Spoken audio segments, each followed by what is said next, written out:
Frères et sœurs, nous entrons dans ce culte. Laissons-nous traverser avec une délicatesse infinie, ouverts dans le silence vivant, sans réticence. Et nous ferons alors l'expérience que peu importe nos forces, la sienne suffit. La sienne suffit à être la terre pour nos cœurs déracinés et à nous rendre le ciel. Nous ferons l'expérience que peu importe nos choix, le sien suffit. Le sien suffit à donner une direction à nos esprits déboussolés et à nous rendre l'autre. Et c'est dans cet esprit que nous écoutons la bonne nouvelle que Dieu nous adresse. Qui que vous soyez, d'où que vous veniez et où que vous alliez, Dieu vous donne sa grâce, sa joie et sa paix par son Fils Jésus, notre Christ. Amen.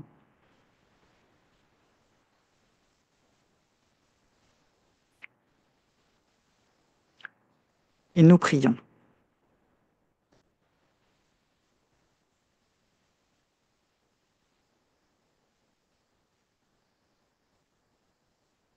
Ami, si tu portes ton attention à l'espace où tu es, tu sauras qui est Dieu.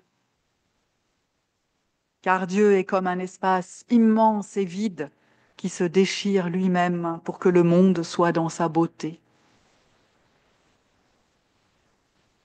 Ami, si tu portes ton attention au silence, lorsque la comédie de tes paroles a trop duré, tu sauras qui est Dieu. Car Dieu est paix. D'une clairière où tu plantes ta tente de nomade pour attendre l'aube après la nuit.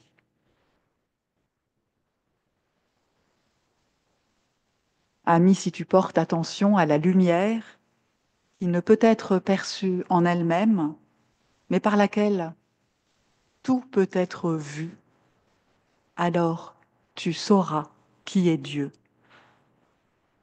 Car Dieu est comme une lumière tellement forte qu'elle te rendrait aveugle à cette lumière comme une chouette en plein midi.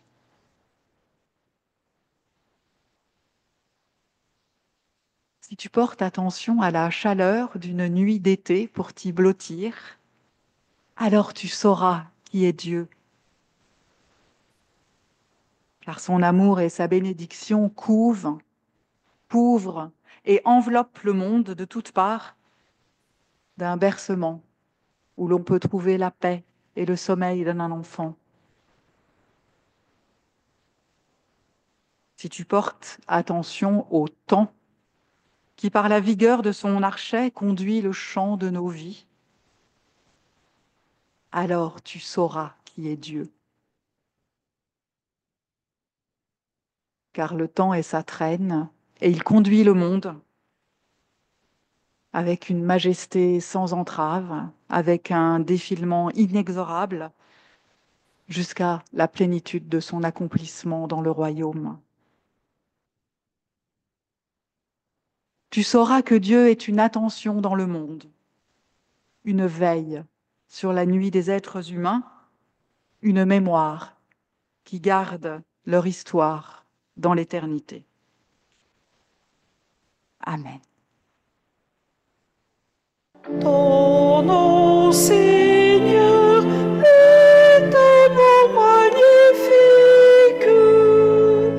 S'offre la terre, on reprend le cantique. Elle répond de toute sa beauté à la splendeur du ciel illuminé.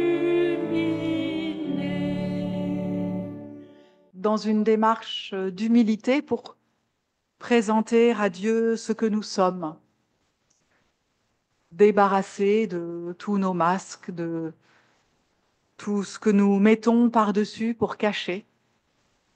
Nous pouvons tout présenter à Dieu. Il peut tout accueillir. Nous prenons quelques instants de silence pour chercher au fond on lui présenter ce matin.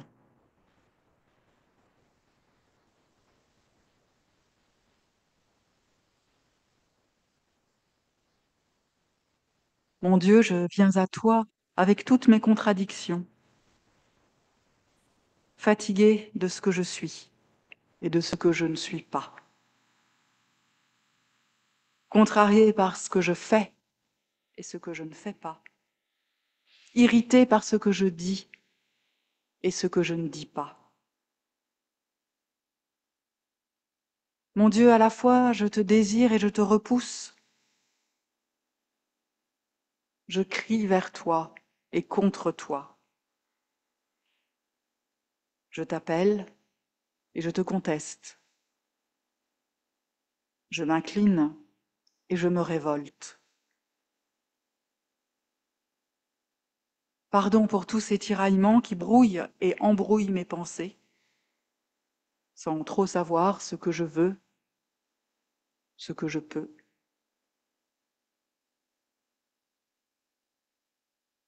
Tant de choses me rendent otage d'une loi que je ne désire pas, Seigneur, dans ta grâce, mon Dieu, libère-moi. Unifie mon être, car tu ne veux pas mon déchirement, tu veux ma réconciliation. Mon Dieu, que je me déploie dans la paix de ton Fils, par ton esprit qui agit en moi et par lequel je t'appartiens. Amen.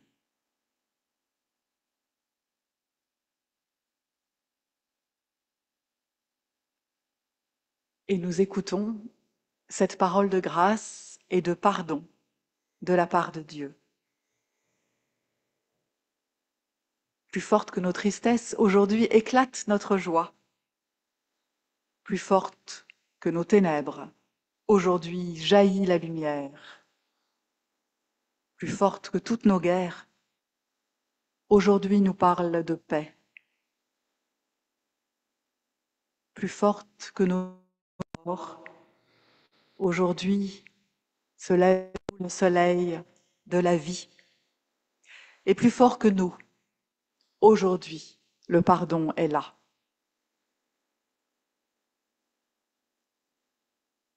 Car un enfant nous est né, un enfant nous est donné, Jésus, Dieu parmi nous qui vient nous sauver. Alors allons en paix et marchons dans cette nouveauté de vie. Amen. Et fortifiés par cette bonne nouvelle de l'amour et du pardon de Dieu, nous pouvons écouter, nous avons la force et la tranquillité pour écouter ce que Dieu attend de nous.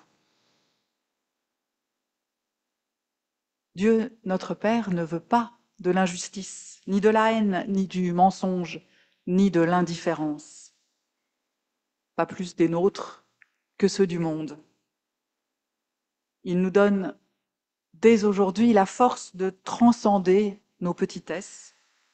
Il nous invite à refuser celles du monde et il nous promet que nous ressemblerons à son Christ. Amen. Réjouis-toi, voici son roi, la terre a son Seigneur. Chez nous qu'il trouve agite, quand vos cœurs il habite. Le ciel, la terre au cœur, le ciel, la terre au cœur. Oh, faites chant, haute chant sa grandeur.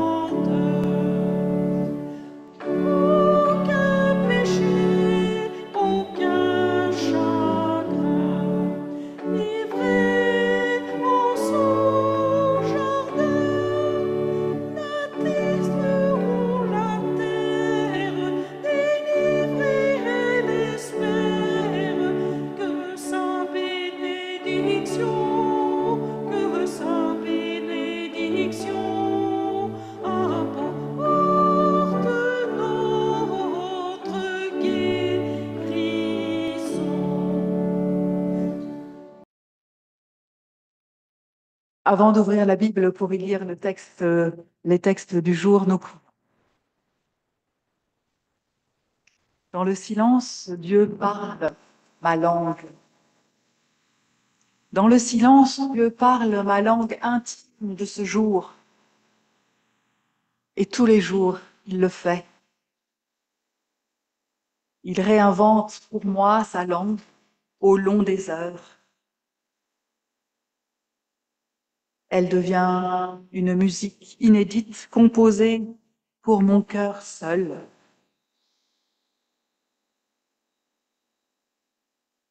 Alors que cette mélodie nouvelle, créée pour nous, nous parle, qu'elle nous dise cette bonne nouvelle que Dieu. Amen.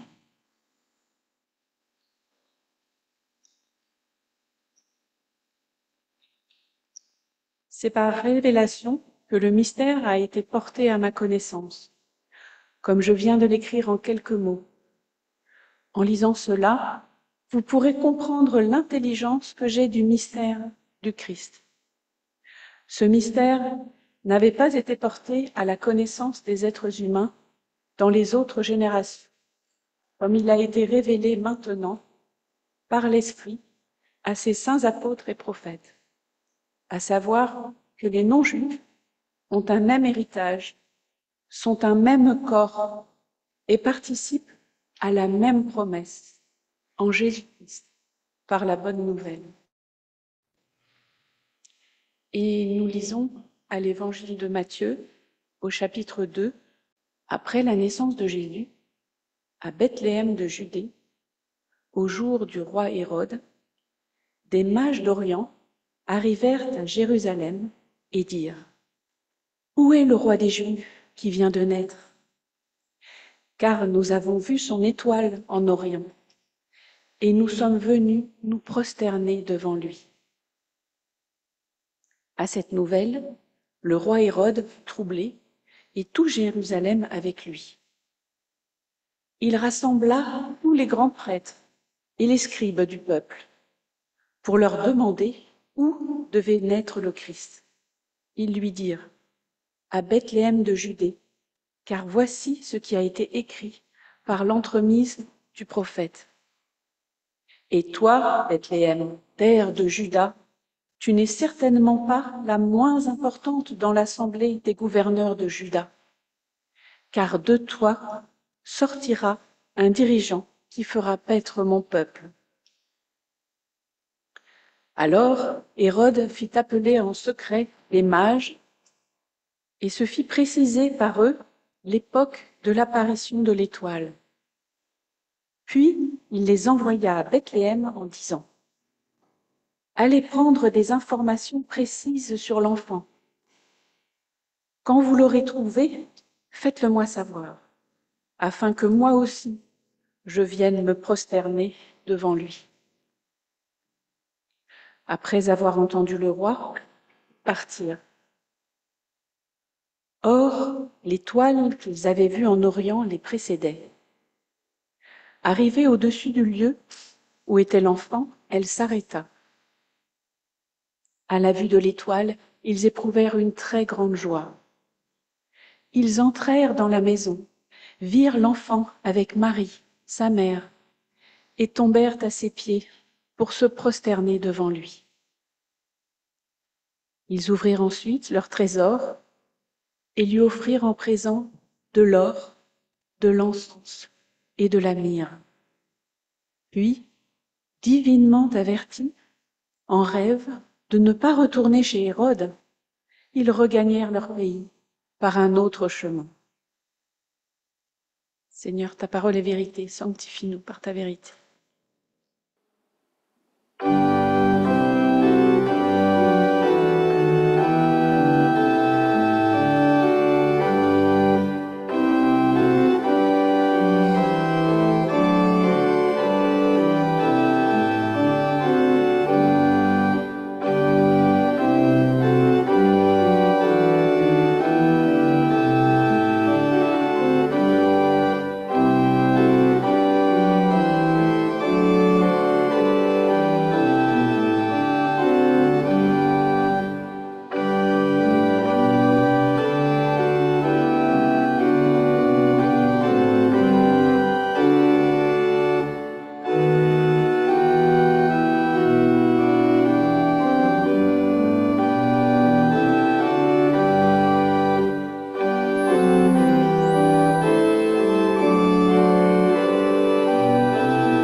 C'est donc une histoire de rois. Il y a des rois, les rois mages, qui rencontrent un roi, le roi Hérode. Et de quoi se parlent des rois quand ils rencontrent un roi? Ils se parlent d'une histoire de roi, de Jésus, le roi des Juifs. Alors voyons donc ces rois dans l'ordre, le roi Hérode, puis les rois mages, puis le roi des Juifs. On a donc d'abord le roi Hérode. Il est à l'époque le roi de Judée. D'une certaine façon, le roi des Juifs, c'est lui. Il est très renommé. Il a beaucoup fait pour la communauté parce que pendant son règne, il a fait des travaux énormes dans le temple de Jérusalem pour l'agrandir et l'embellir. Mais il a aussi très peur d'être détrôné par des rivaux.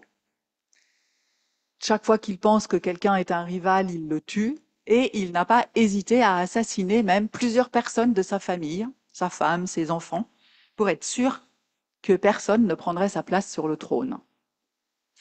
Alors on comprend bien que quand il apprend qu'un roi des Juifs vient de naître, il ne va pas être très content. Et d'ailleurs, dans la suite du récit, on nous dira qu'il n'hésite pas à faire assassiner tous les enfants de moins de 2 ans pour être sûr d'avoir tué ce futur roi des Juifs. Ensuite, on a les mages, qui en fait ne sont pas du tout rois. Ce sont des savants, même si la tradition populaire en a fait des rois. Ce sont probablement des savants spécialistes des étoiles, c'est pour ça qu'ils ont repéré dans le ciel une étoile inhabituelle et qu'ils l'ont suivie. Ce sont, de nos jours, on dirait que ce sont des astronomes. À l'époque, la science des étoiles était appelée magie. Et c'est pour ça qu'on les appelle des mages. Ça vient directement du terme grec magos. Et comme on l'a lu, bien dans l'évangile de Matthieu, le seul des 4 évangiles qui nous parle des mages, ils ne sont pas du tout rois. Et ils ne sont pas 3. On ne sait d'ailleurs pas combien ils sont. Et ils ne viennent pas de 3 continents différents, ils viennent d'Orient. Et ils n'ont pas de nom. C'est dire s'ils sont entourés d'un certain mystère.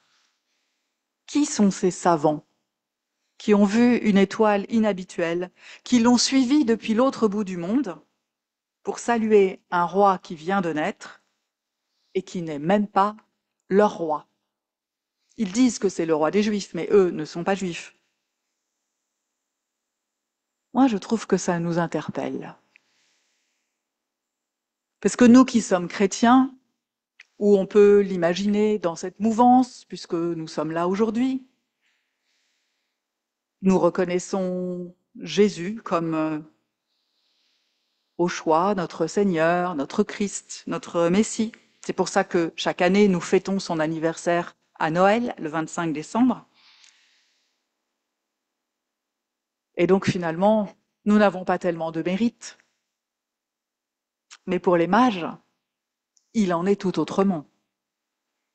Ils n'ont aucune raison de vouloir se prosterner devant cet enfant, de venir fêter sa naissance, de ce roi qui n'est pas le leur.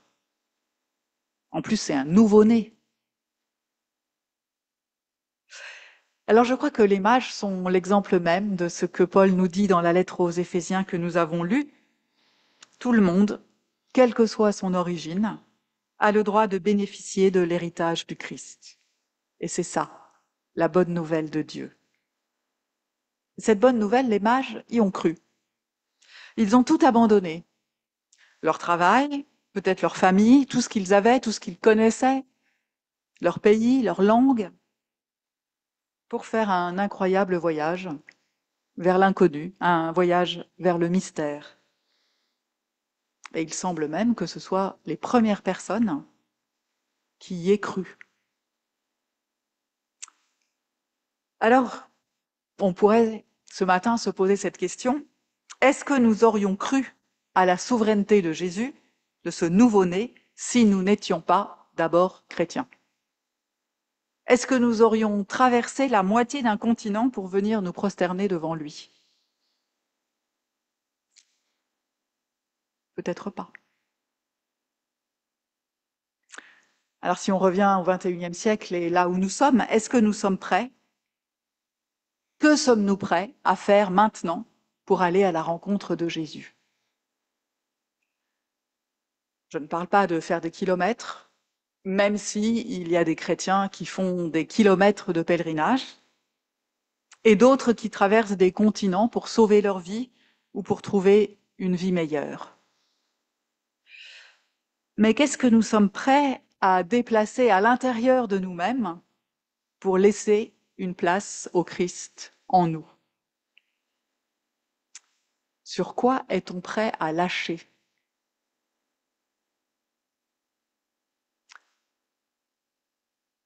Alors pour répondre à cette question, il est temps, je crois, de se pencher sur le troisième roi du récit, le roi des Juifs, Jésus, le nouveau-né.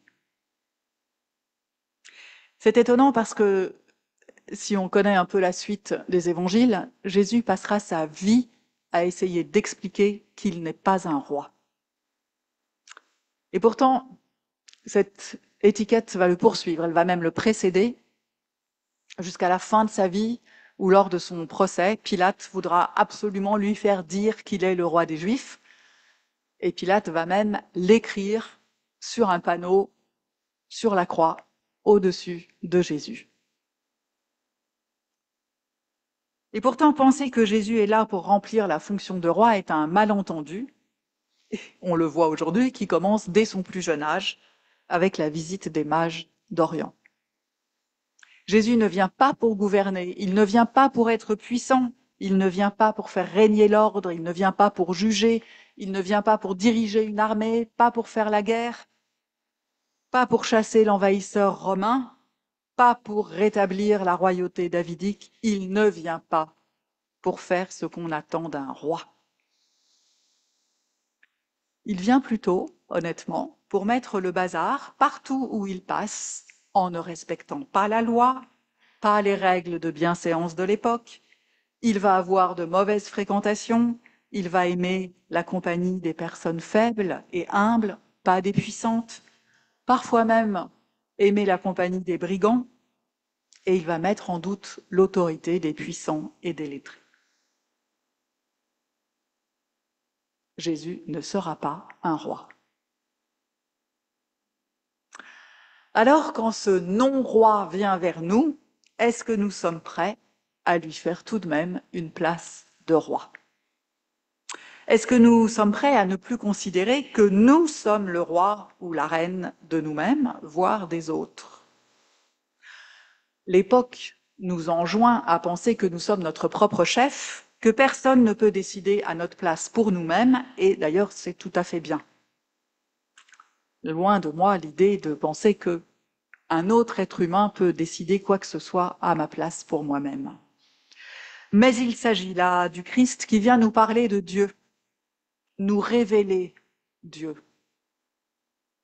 Alors il faut abandonner l'idée d'être notre propre roi et lui laisser le terrain, il faut lui faire un peu de place.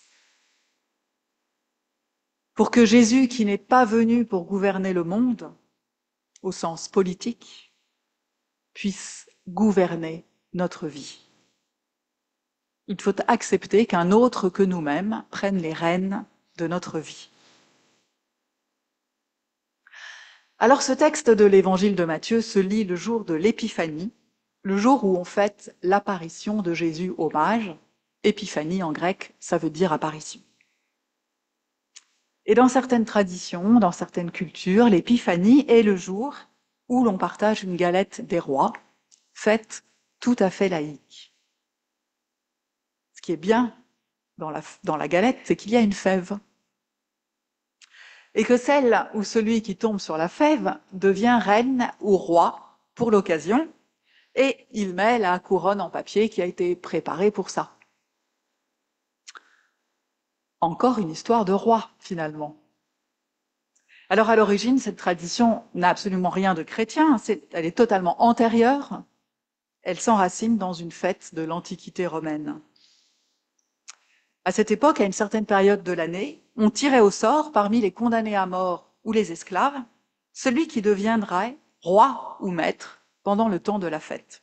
Pendant une journée, la personne désignée par le sort devenait roi, il pouvait faire tout ce qu'il voulait, il avait l'autorité, mais une fois la fête finie, il redevenait le condamné à mort ou l'esclave. Et pour tirer au sort celui qui serait le roi, eh bien, on utilisait déjà un gâteau avec une fève dedans.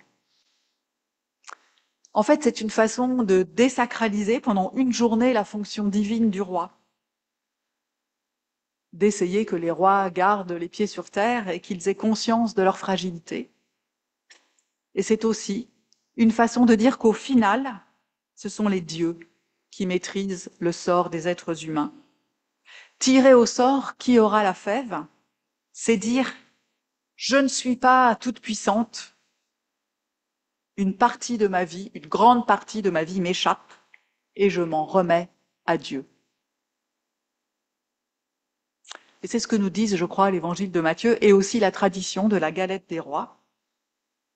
C'est que nous pouvons interroger ce qui gouverne notre vie. Qu'est-ce qui nous motive? Qu'est-ce qui nous fait nous lever le matin? Qu'est-ce qui nous fait avancer?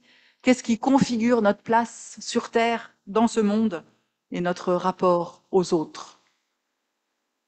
Y a-t-il, dans les réponses à ces questions, une place pour le Christ, pour Dieu?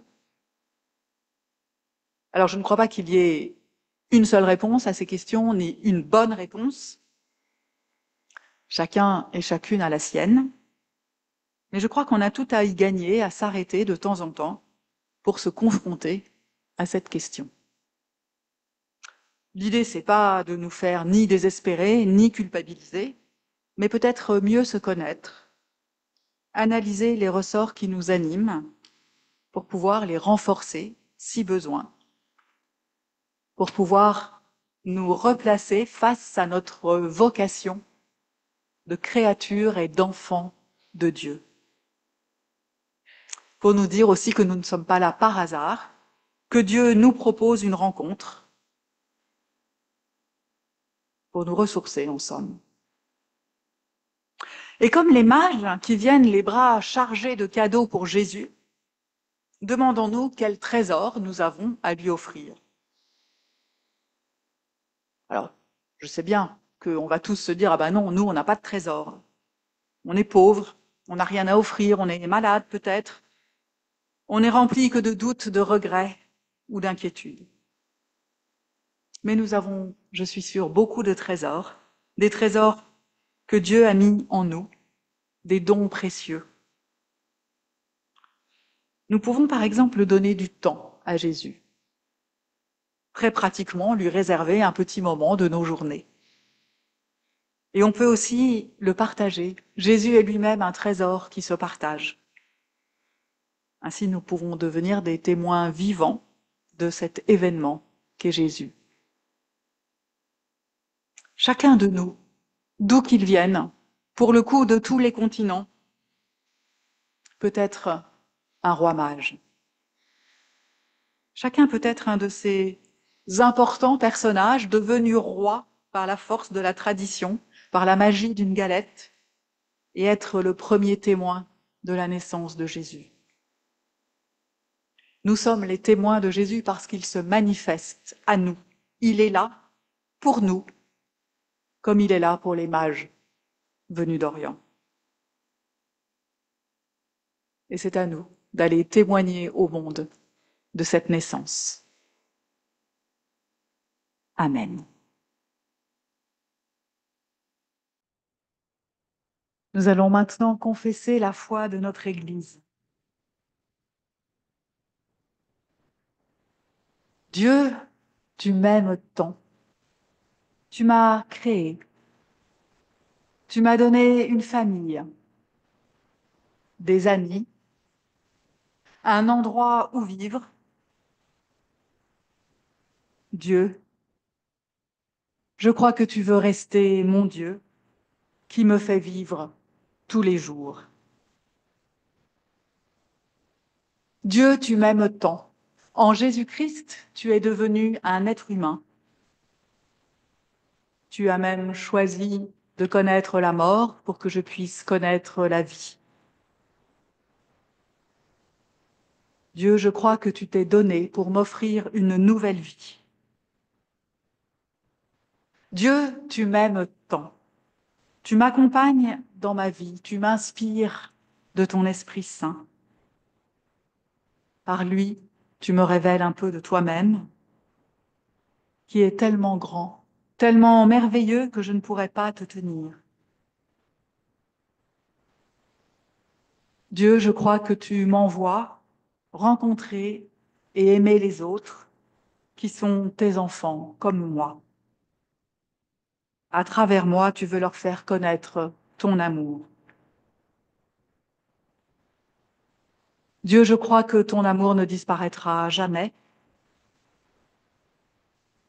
Même quand ton amour disparaîtra, ton amour perdurera. Telle est ma foi et mon espérance. Amen.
Et nous nous unissons dans la prière d'intercession.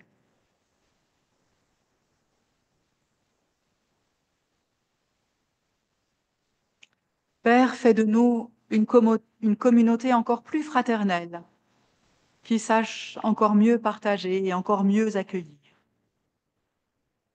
Aide-nous à porter celles et ceux qui souffrent, les malades, les endeuillés, les révoltés, tous ceux auxquels nous pensons dans le secret de notre cœur.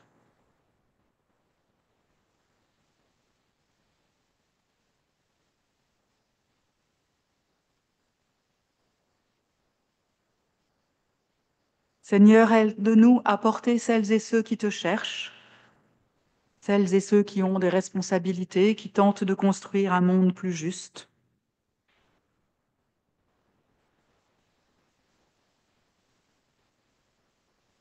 Nous te prions aussi pour l'Église universelle. Donne-lui sagesse, humilité lorsque sa place est reconnue, force et courage dans la persécution, et réveille-la quand elle dort.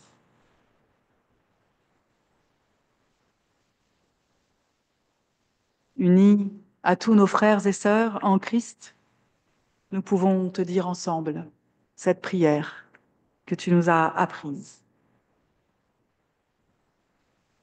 Notre Père, qui es aux cieux, que ton nom soit sanctifié, que ton règne vienne, que ta volonté soit faite sur la terre comme au ciel. Donne-nous aujourd'hui notre pain de ce jour. Pardonne-nous nos offenses, comme nous pardonnons aussi à ceux qui nous ont offensés. Et ne nous laisse pas entrer en tentation, mais délivre-nous du mal, car c'est à toi qu'appartiennent le règne, la puissance et la gloire pour les siècles des siècles. Amen. Et nous pouvons nous lever pour recevoir la bénédiction de la part de Dieu.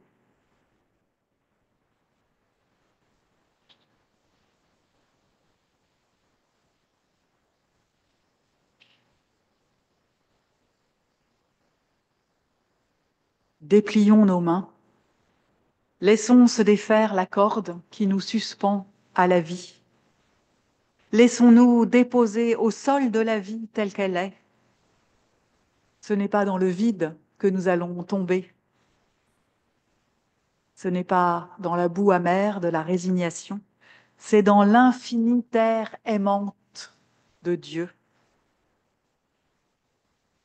Dieu vous bénit et vous garde, vous et tous ceux que vous aimez. Amen.